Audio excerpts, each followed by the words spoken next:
Buaminak emazte koroa azken errepiketan igande untan antolatzen duen itzordu haundia aintzin. Hogei urte ospatzen ditu aurten abes batzak eta astapeneko izpiritua ez du galdu.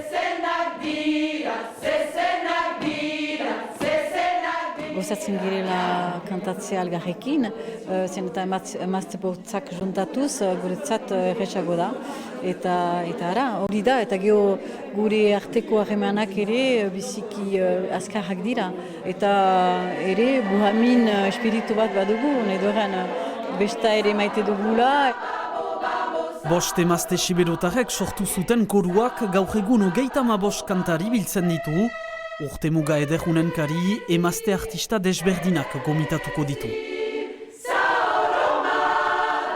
Dantzari, musikari, kantari, margolari, hainitz gauza desberdin, arte desberdinak nahi dituen erakutsi, baina ez bakarrik erakutsi eta gomitak ukan, baizik eta partekatu haiekin momentu bat. Kontzertua igande untan Baionako Loga gelan arratsaldeko 4 hontan.